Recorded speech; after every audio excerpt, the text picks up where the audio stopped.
નમસ્કાર, આપ સર્વેનો ધાર્મિક વર્લ્ડમાં ફરીથી હાર્દિક સ્વાગત છે। મિત્રો, આપણે ઘણીવાર જોયું છે કે લોકો ભાવુક થઈને અથવા તો આકર્ષિત થઈને કેટલીય સાધનાઓ કરતા હોય છે, પણ આવા લોકોને એ જાણ નથી હોતી કે જ્યારે તમે તમારા કુળદેવી અથવા તો કુળદેવતાને છોડીને અન્ય દેવી દેવતાની સાધના કરો છો તો આવી સાધના ક્યારેય યશસ્વી નથી હોતી, સિવાય કે કોઈ યોગ્ય ગુરુ દ્વારા કોઈ સાધના કરવાનું કહેવામાં આવેલ હોય। મિત્રો, આજે આપણે વાત કરીશું કે શા માટે આપણે સૌથી પહેલાં આપણા કુળદેવી કુળદેવતાની જ ઉપાસના કરવી જોઈએ, તેના પાછળ શું માન્યતા રહેલ છે, અને જો કોઈને પોતાના કુળદેવતા કુળદેવી વિશે ખ્યાલ નથી તો તેવા લોકોએ કેવી રીતે ઉપાસના કરવી જોઈએ। મિત્રો, આપ આ વિડીયોને અંત સુધી જરૂરથી નિહાળજો અને માહિતી પસંદ આવે તો વિડીયોને લાઈક કરવાની સાથે તમારા ગ્રુપમાં વધુને વધુ શેર કરજો, જેથી આ માહિતી તમામ લોકો સુધી પહોંચી શકે। મિત્રો, કુળદેવીની ઉપાસના દરેકે કરવી જ જોઈએ। વહેલું કામ પાર પડે તે માટે આપણે ઓળખાણ ધરાવતી વ્યક્તિ દ્વારા કામ લેતા હોઈએ છીએ। તેવી જ રીતે બધા દેવોમાંથી આપણા કુળદેવી કે કુળદેવતા આપણા નજીકના છે, તે આપણા સાધને પ્રતિસાદ આપનારા છે અને આપણી આધ્યાત્મિક ઉન્નતિ કરનારા છે। દોસ્તો, વિવિધ સાધના માર્ગોમાંથી શીઘ્ર આધ્યાત્મિક ઉન્નતિ કરી આપનારો સુલભ માર્ગ એટલે નામ સંકીર્તન યોગ।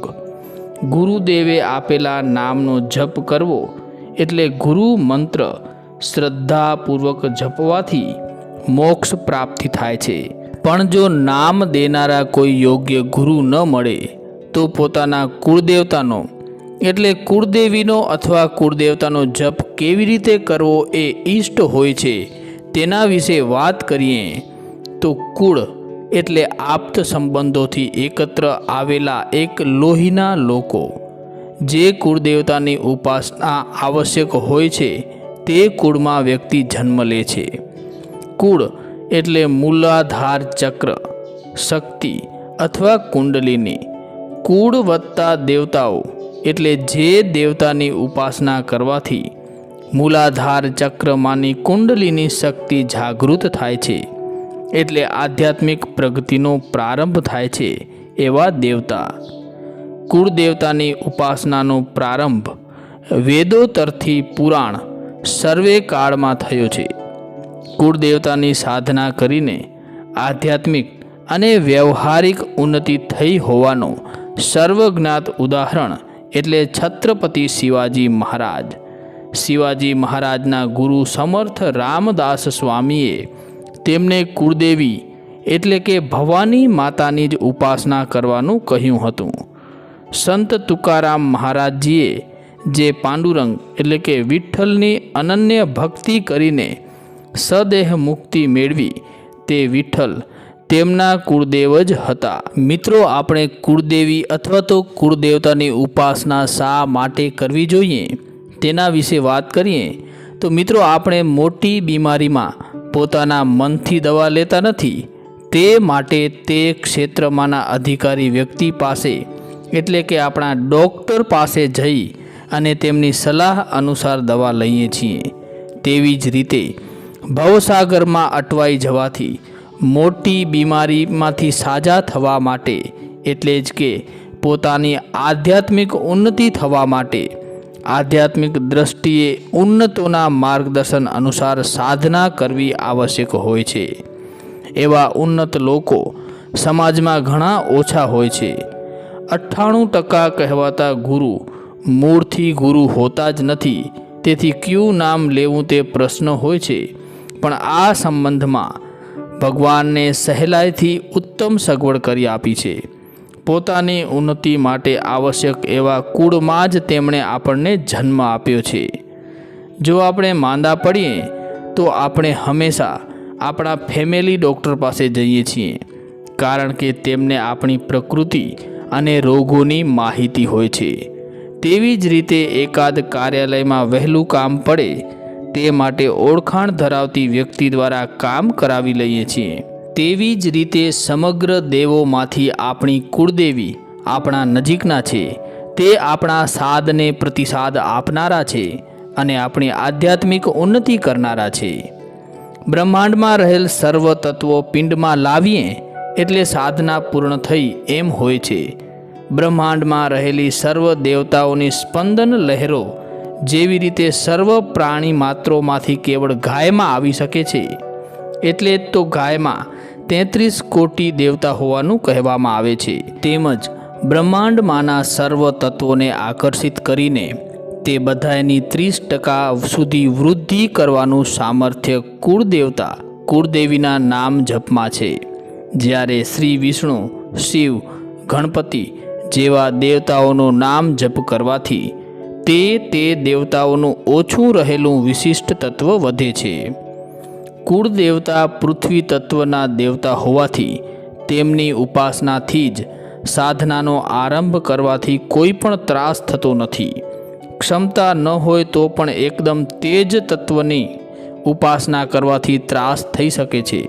તેવું કુળદેવતાની બાબતમાં એટલે કે કુળદેવતાની ઉપાસના કરવાથી થતું નથી. કુળદેવતા પૃથ્વી તત્વના દેવતા હોવાથી તેની ઉપાસના કરવાથી પૃથ્વી તત્વના લક્ષણ ગંધની અનુભૂતિ થોડા મહિના અથવા વર્ષોની ઉપાસનાથી થાય છે. તેને કારણે સાધના પરની શ્રદ્ધા વહેલી દ્રઢ થાય છે. આનાથી ઉલટું તેજ તત્વની ઉપાસના કરનારાઓને ઘણા વર્ષો સુધી ઉપાસના કર્યા પછી જ દર્શન થાય છે. મોટાભાગના લોકોની સાધનાની તીવ્રતા અને સમયગાળો ઓછો હોવાથી તેમને સૂક્ષ્મ તત્વની અનુભૂતિ વહેલી થતી નથી. તેથી તેઓ સાધના અધવચ્ચેથી છોડી દેવાનો સંભવ વધારે હોય છે. હવે ઘણા લોકોને એવો પ્રશ્ન થતો હોય છે કે કુળદેવતા અથવા તો કુળદેવી તેમનાથી ગુસ્સે છે અથવા તો તેમનાથી નારાજ છે. તો મિત્રો, જો કોઈ એકાદ વિદ્યાર્થી બુદ્ધિમાન હોવા છતાં પણ જો અભ્યાસ કરતો ન હોય તો શાળાના શિક્ષકો તેને વઢતા હોય છે. તેવી જ રીતે કોઈ વ્યક્તિમાં આધ્યાત્મિક ઉન્નતિ કરવાની ક્ષમતા હોવા છતાં જો તે સાધના કરતો ન હોય તો કુળદેવતા અથવા તો કુળદેવી તેના ઉપર ગુસ્સે થતા હોય છે. આ ગુસ્સો તે વ્યક્તિને ધ્યાનમાં આવતો ન હોવાથી કુળદેવતા કેટલીક વ્યવહારિક અડચણોનું નિર્માણ કરતા હોય છે. પુષ્કળ પ્રયત્ન કરવા છતાં પણ તેમનું નિવારણ ફાવ્યું ન હોવાથી તે વ્યક્તિ કોઈ ઉન્નત વ્યક્તિને તે સંદર્ભમાં પૂછે છે. તેથી તે ઉન્નત વ્યક્તિ કુળદેવતાની ઉપાસના કરવાનું કહેતો હોય છે. તેવી ઉપાસનાનો આરંભ કર્યા પછી કુળદેવતા અથવા તો કુળદેવી અડચણોનું નિવારણ કરે છે અને તે વ્યક્તિને ઉપાસના અંતર્ગત સહાયતા પણ કરે છે. કુળદેવ કે કુળદેવીના નામ જપ વિશે વાત કરીએ તો કેવળ કુળદેવ હોય તો કુળદેવ અને કેવળ કુળદેવી હોય તો કુળદેવીનું નામ જપ કરવો જોઈએ. કોઈને કુળદેવ અને કુળદેવી એમ બંને હોય તો કુળદેવીનું નામ જપ કરવું જોઈએ. નાનપણમાં આપણે માતા પિતા બંને હોય તો પણ આપણે માતા પાસે જ વધારે હઠ જીદ કરતા હોઈએ છીએ, કારણ કે માતા હઠની પૂર્તિ વહેલી કરતી હોય છે. તેવી જ રીતે કુળદેવ કરતાં વહેલા પ્રસન્ન કુળદેવી થતા હોય છે અને કુળદેવી કુળદેવ કરતાં પૃથ્વી તત્વ સાથે વધારે સંબંધિત છે. હવે વાત કરીએ કે જે લોકોને પોતાના કુળદેવતા કુળદેવી વિશે ખ્યાલ નથી તો તેવા લોકોએ કેવી રીતે ઉપાસના કરવી જોઈએ. તો મિત્રો, જો કુળદેવતા કે કુળદેવી વિશે જ્ઞાત ન હોય તો કુટુંબમાં વડીલ વ્યક્તિ અથવા તો એક જ અટક ધરાવતી વ્યક્તિ, ગામની વ્યક્તિ, પુરોહિત, પંડિત ઇત્યાદિ પાસેથી કુળદેવતા કે કુળદેવીની માહિતી મેળવવાનો પ્રયત્ન કરવો જોઈએ. તેવી માહિતી જો ઉપલબ્ધ ન થાય તો મનગમતા દેવનો જપ કરવો જોઈએ અથવા શ્રી કુલદેવતાએ નમઃ, શ્રી કુલદેવતાએ નમઃ એવી રીતે નામ જપ કરવો જોઈએ. આવી રીતે કુળદેવતા અથવા તો કુળદેવીના નામનો જપ શરૂ કર્યા પછી એવી માન્યતા છે કે થોડાક જ સમયમાં તમને કોઈ એવી વ્યક્તિનો ભેટો થશે કે તમારે તમારા કુળદેવી અને કુળદેવતાના નામ જણાવશે અને તમને તમારા કુળના કુળદેવી અને કુળદેવતાના નામનો ખ્યાલ આવી જશે। હવે કુળદેવતાનો નામ જપ કરવાની પદ્ધતિ વિશે વાત કરીએ તો કુળદેવતાના નામ આગળ શ્રી લગાડવું, સંસ્કૃત વ્યાકરણ અનુસાર તમને ચતુર્થીનો પ્રત્યય લગાડવો અને અંતે નમઃ એમ બોલવું। ઉદાહરણ તરીકે જો ગણેશજી તમારા કુળદેવતા હોય તો શ્રી ગણેશાય નમઃ એવી રીતે બોલવું। જો કુળદેવી ભવાની માતા હોય તો શ્રી ભવાની દેવ્યે નમઃ એમ બોલવું જોઈએ।